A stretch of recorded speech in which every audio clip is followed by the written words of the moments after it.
poquito hemos visto, ¿no? La historia de la colonia y eso, bueno, yo me quiero meter, no soy una experta en ese periodo ni nada, pero la historia desde fines del siglo XIX, ¿no?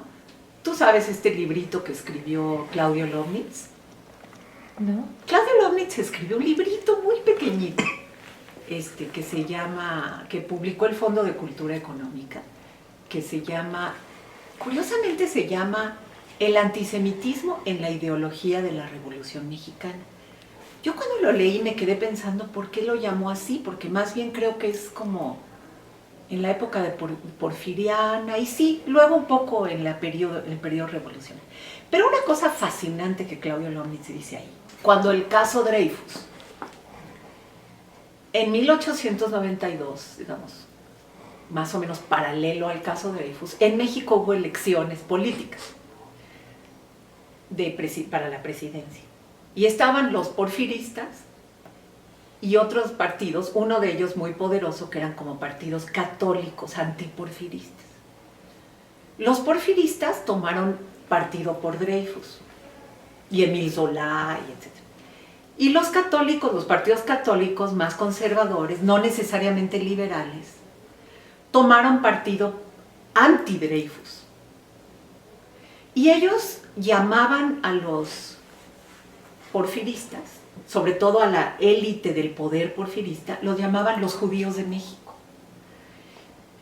Y entonces Lovnitz le pareció fascinante eso, porque dijo, a ver, de todos estos, ¿quiénes eran realmente judíos? Bueno, alguien que sí era, pero digamos, no tanto porque vivieran con costumbres o tradiciones, sino porque por su historia era uno de los más importantes porfiristas, José Yves Limantour, que era el secretario de Hacienda.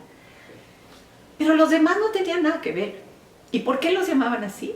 Porque decían que eran los representantes de los intereses financieros internacionales, los que querían vender a México al capital y los que eran traidores a México. Entonces los llamaban los judíos de México. Y entonces Lovnitz dice, es un antisemitismo sin judíos. Porque en México en esa época había 10 familias, creo, en todo el país. Nada, o menos. Muy bueno. Bueno, en fin, los años 10, 20, los gobiernos mexicanos dejaron entrar bastantes judíos, sobre todo los judíos, los judíos árabes, ¿no? Los judíos de Siria, de Líbano, que llegaron, ¿no? También los sefaradíes, ¿verdad? De Turquía, de Grecia. Y sí, o sea, ahí es donde hubo más inmigración, tú debes saber eso. No tanto de Europa, que en ese momento, pues no, los judíos de Europa no necesariamente querían venir aquí, ¿verdad? Pero después, a partir de los 30, de 33, pues fue este momento de puertas cerradas.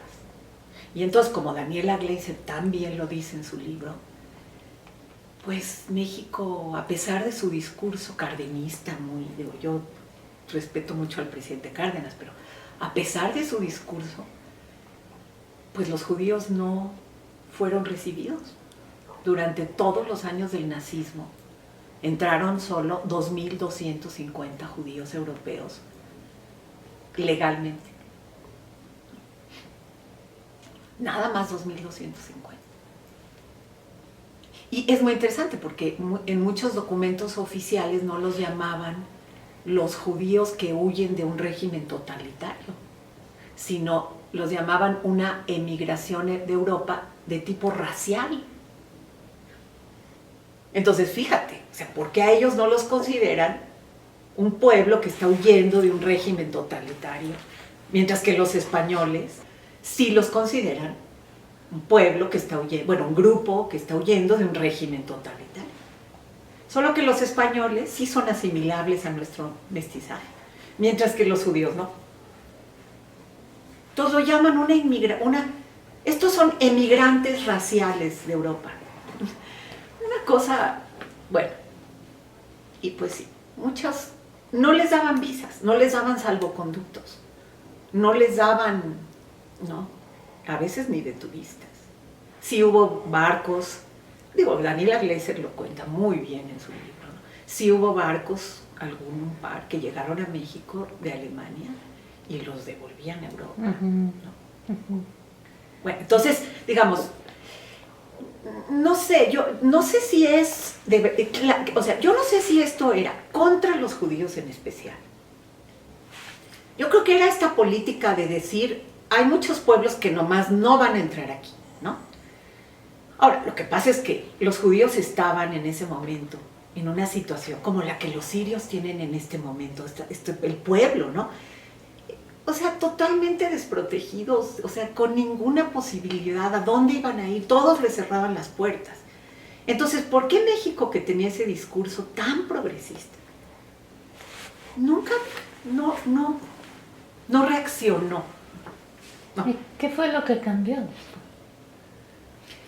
yo creo que la izquierda mexicana de esos años, por ejemplo, Vicente Lombardo Toledano, el Partido Comunista, ellos sí le decían al gobierno mexicano, por favor, hay que abrirles las puertas a los judíos, en esa época, ¿no? Mientras que los sectores más conservadores, de más de derecha o algunos de centro, pues no, o sea, no abogaban por eso. Ok. Después, yo diría que en los años 50, 60, todavía en los años 70, las voces más antisemitas en México sí eran voces que siguen existiendo, de extrema derecha, muy extrema derecha, ¿no? O sea, el famoso Salvador Borrego, que sigue vivo y que desde esos años, con su famoso libro que se ha editado y que puedes encontrar en cualquier puesto de periódicos, ¿verdad? Junto con los protocolos de los sabios de Sion por todos lados, estaba el famoso brazo de extrema derecha del PAN, o sea, el Yunque, el Muro, estas organizaciones eran extremadamente antisemitas. Ellos sí tenían un ideario, pues, de neonazi, ¿no? Y muchas organizaciones de la clase media conservadoras también tenían todo un ideario antisemita. Cuando Trotsky llegó a México, no solamente fue la oposición a que él viniera porque pues que la izquierda le tenía pavor porque era enemigo de Stalin, o sea, la izquierda comunista, ¿no? Sino que las organizaciones de derecha clamaban contra él porque era un judío, o sea, un judío peligroso, muy peligroso, ¿no? Entonces, por todos lados le decían al presidente Cárdenas, este es un enemigo del verdadero comunismo, o es un judío comunista como el diablo, o sea, así, ¿no? Sí. Bueno, pero en los años, yo diría 80 y sobre todo de los 90 para acá, el discurso antisemita en la prensa, en las redes sociales, que es un fenómeno nuevo, ¿verdad? Y yo diría que incluso en la conversación de muchos sectores, o sea, a ver, ¿cómo lo digo? El discurso antisemita de los sectores muy conservadores sigue ahí y es exactamente el mismo que en los años 30, 40, 50, 60, 70, igualito, ¿no? Pero ha surgido un nuevo discurso, porque ya no son los sectores tradicionalmente antisemitas o conservadores los que empiezan los que enarbolan el discurso más digamos, más público, más nombrado, más citado, y un discurso al que además mucha gente se empieza a adherir, gente que antes no se adhería.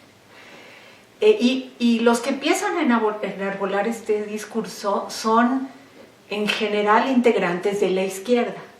Ahora, no de todas las izquierdas, hay que decir eso, ¿no? Sino de una cierta izquierda que para mi gusto no tiene mucho de izquierda, la verdad,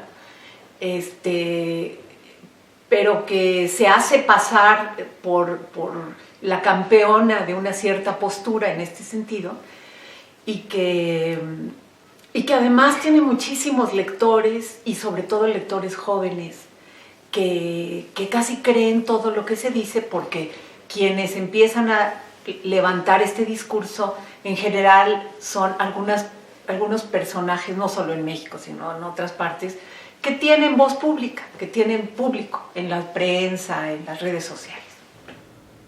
Y ese discurso de la izquierda es un discurso muy difícil de abordar, muy difícil de desentrañar, muy difícil de debatir, y no de debatir, sino es muy difícil públicamente debatir contra él, ¿no? Porque el argumento, digo, tú lo sabes, pero el argumento de ese discurso es,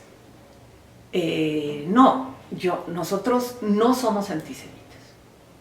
Lo último que haríamos sería ser personas que desprecian o son racistas contra los judíos, ¿no? Pero sí somos antisionistas. Y bueno, digamos, los que nos hemos metido a este terreno de análisis, nos hemos enfrentado a mucha oposición a tratar de decir, de mostrar que dentro del discurso antisionista hay una beta muy importante que es antisemita. ¿Y cómo demuestras eso? Esa es un poco la cosa, ¿no? Pues mira, lo que hemos tratado de decir, mira, nosotros somos muchos, bueno, Belauzarán dentro del PRD, ¿cómo se llama? Pedro Salmerón, ¿no? Dentro de Morena, ¿no? Bueno, Alejandro Frank dentro de la parte científica de la UNAM, ¿no? Krause, bueno, o sea, digo, los que y yo vivo en la academia, pero en las ciencias sociales.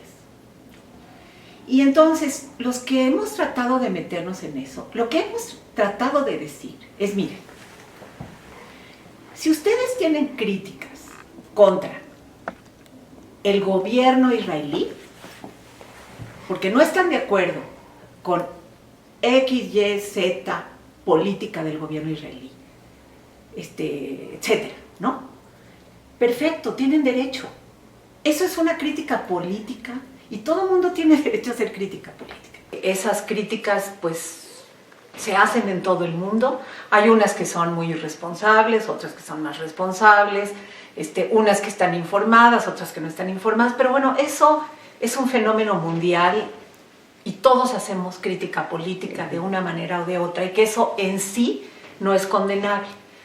En este caso, digamos, si una corriente, no importa de qué colores políticos, quiere hacer una crítica política contra las políticas del gobierno israelí, tiene todo el derecho de hacerlo.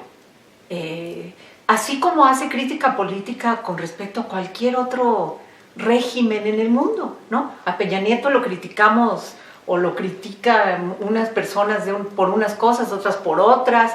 En algunas cosas las corrientes están de acuerdo, en otras no, pero digamos, y nadie le dice a nadie que al criticar al gobierno mexicano, nadie dice que esa crítica sea una crítica racista. Yo misma tengo mis críticas y tengo críticas a veces no suaves. En esta entrevista no se trata de eso, ¿no? Eso podría ser motivo de otro tema, porque el tema aquí no es el gobierno israelí o las políticas del gobierno israelí frente al mundo árabe o frente a los palestinos, ¿no? Estamos hablando aquí del tema antisemitismo, entonces no me voy a extender en ese sentido. Yo nunca voy a decirle a una persona que es antisemita porque tiene críticas, sobre todo si están bien informados, porque eso también. En México tenemos poca información sobre lo que pasa en Asia, en África, en Medio Oriente, es la verdad. Y hay muy pocos especialistas que realmente saben. En todo caso, la manera en que hemos dicho es, bueno, si tienes una crítica política, dila. Si tu crítica política tiene argumentos sólidos, ponlos en la mesa y debate con X, Y o Z persona eso. Eso está perfecto, nadie te va a decir, eso no es racista, eso no es antisemita, eso no es, no. El problema es que cuando haces el análisis de ese discurso, resulta que debajo de lo que ellos llaman un antisionismo de izquierda, está otra vez todo el imaginario y todo el discurso antisemita, que es, los judíos controlan al mundo, los judíos tienen un cónclave, el gran Sanedrín que les dice qué debe hacer, los judíos controlan las finanzas de Estados Unidos, los judíos controlan al gobierno estadounidense, los judíos, o sea, entonces, no es verdad que están hablando solo de Israel, no es verdad que están hablando solo de la política del Estado de Israel, o sea, del Estado con E mayúscula, del gobierno, digamos, israelí, no. No, están otra vez imprimiéndole a su visión sobre Israel un imaginario y un discurso que que repite nuevamente todos los clásicos clichés antisemitas. Y es ahí donde está el debate.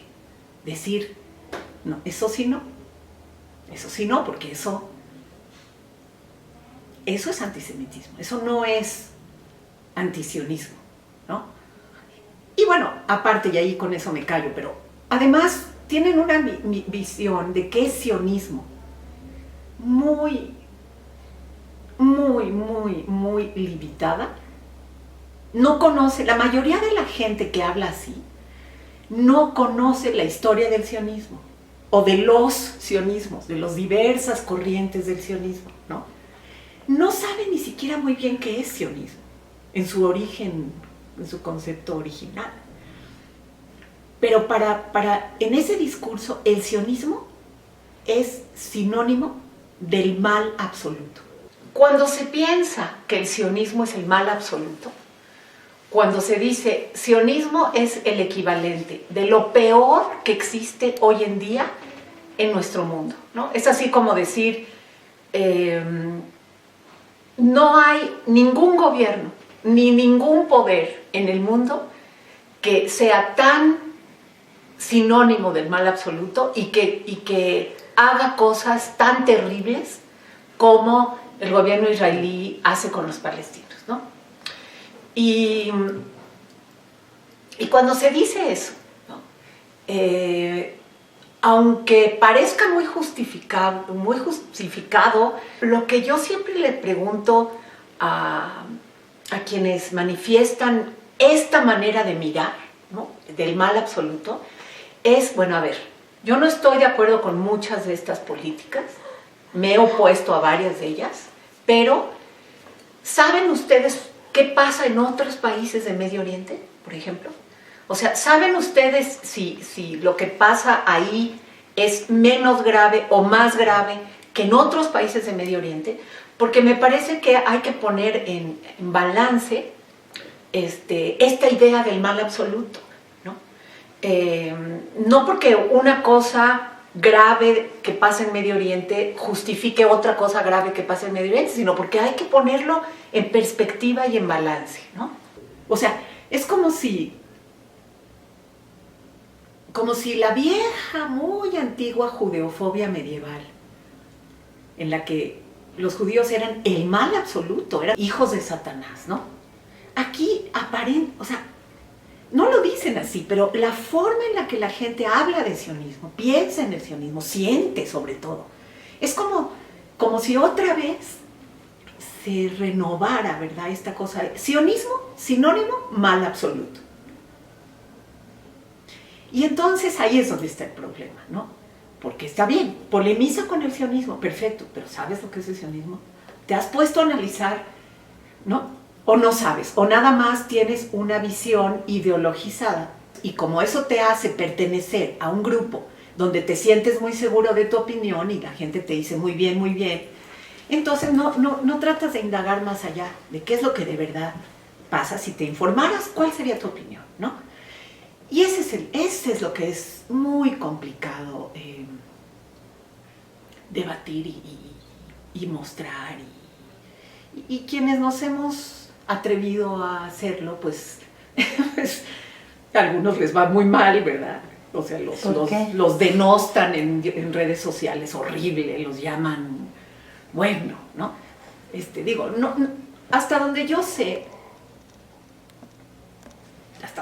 todavía ninguna persona judía en México, o sea, han ido y la han golpeado, la han matado, la han torturado o la han desaparecido por ser judía, ¿no?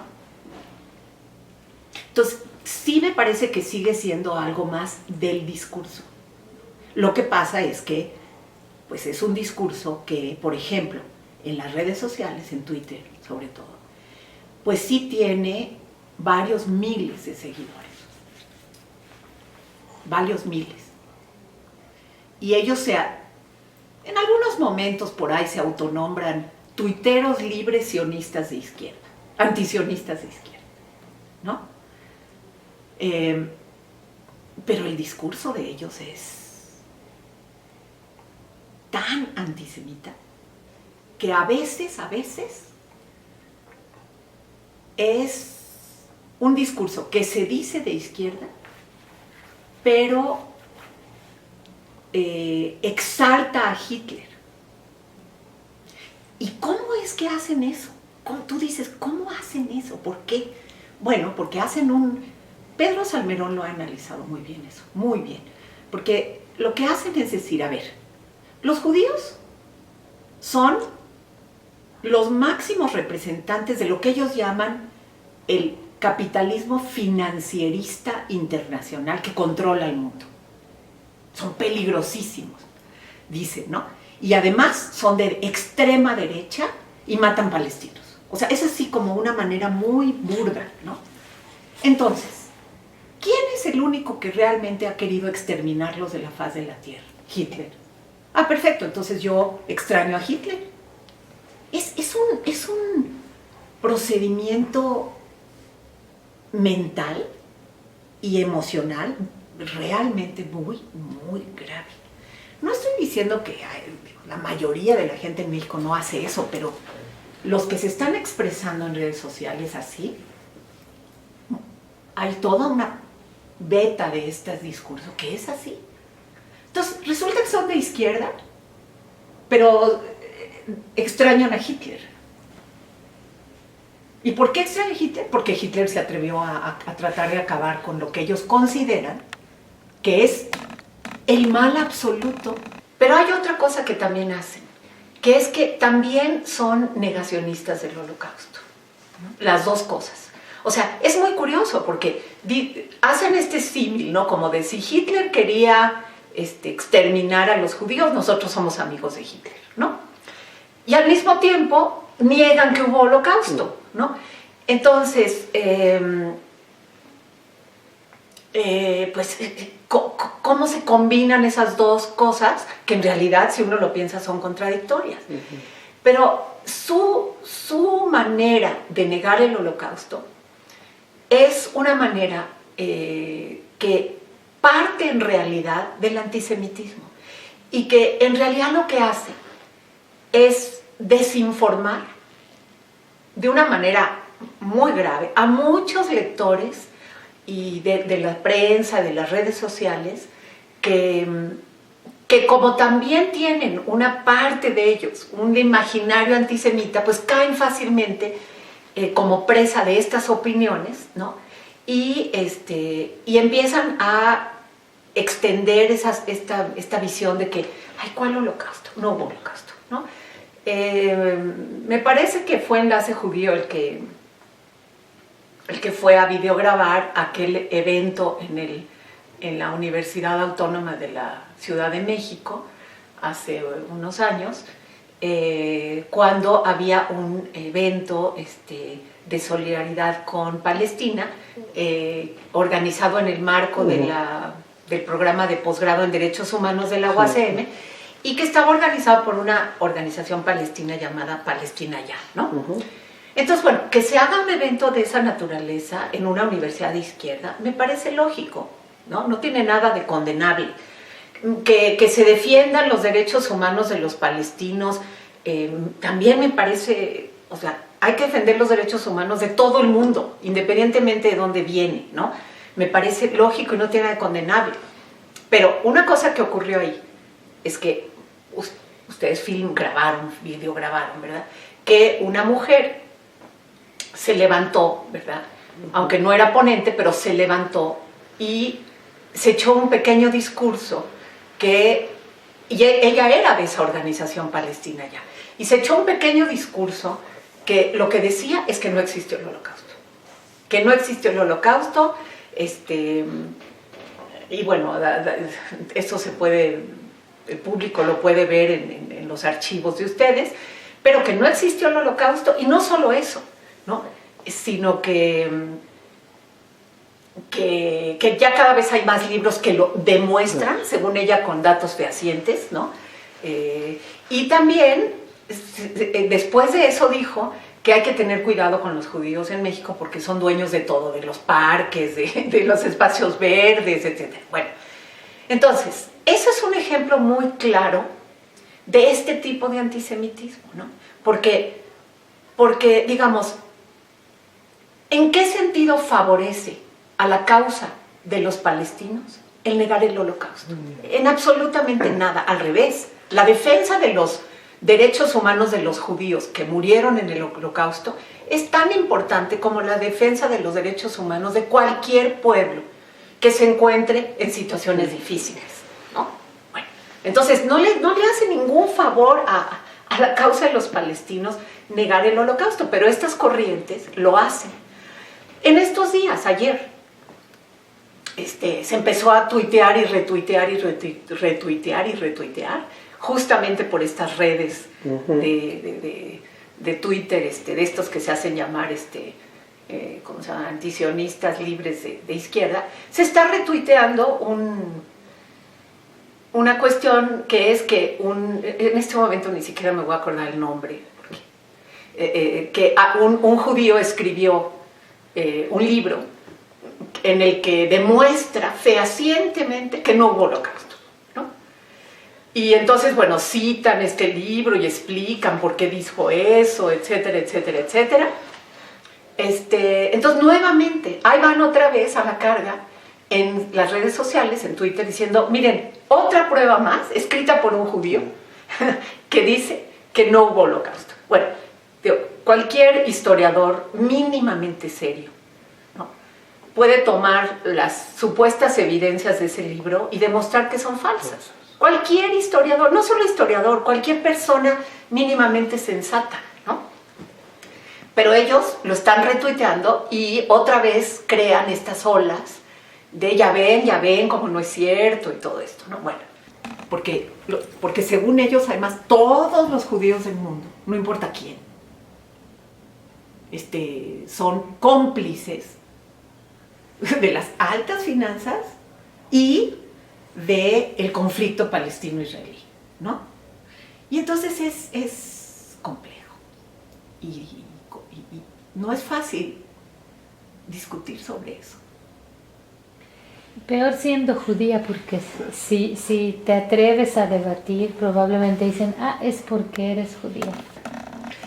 Claro, obviamente, ¿no? Pero bueno, mira, ya hay varios, Bela Uzara no es judío, Salmerón no es judío, hay varios que se han atrevido a discutirlo muy, muy clara y fuertemente, y bueno, ahora ya los llaman cómplices, no sé, les dicen cosas espantosas, ¿no? También se ha denostado de una manera tremenda, con calumnias y con afirmaciones difamatorias, llegando incluso a acusar a quienes se atreven a cuestionar estas visiones de ser pederastas, de ser traficantes de órganos, de ser cómplices del crimen organizado. Bueno, incluso cuando CONAPRED, en algún momento, el Consejo Nacional para Prevenir la Discriminación, trató de incidir en un caso, simplemente como lo hace CONAPRED, que es llamando a las partes para que pudieran dirimir, porque hubo una queja justamente de difamación y de calumnia por parte de gente de este tipo de redes hacia personas porque se atrevieron a cuestionarlas.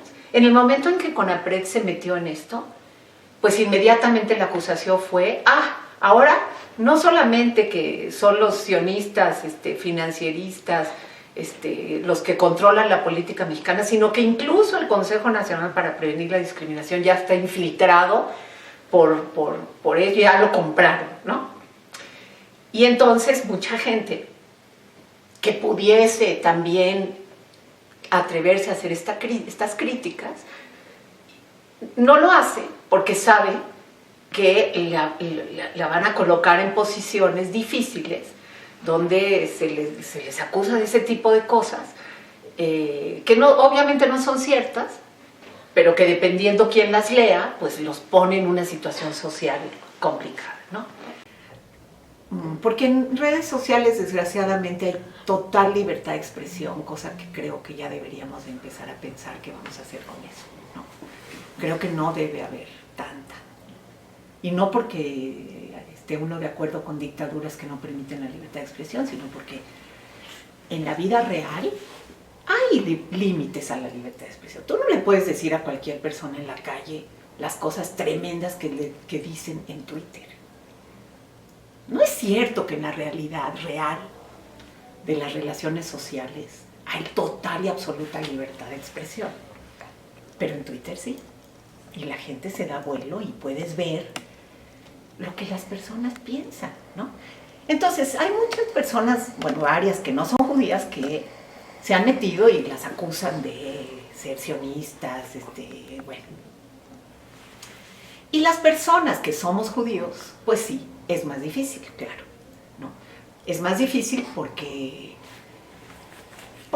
piensan que tú, como persona que te defines como judía, de la manera en que te definas como judía, porque hay tantas formas, ¿verdad?, de definir esa identidad, pero piensan que tú nunca vas a ser objetiva, tú no puedes ser crítica con tu propio pueblo, ¿no? Tú nunca vas a aceptar que el sionismo es mal absoluto porque sí, ¿no? Y entonces sí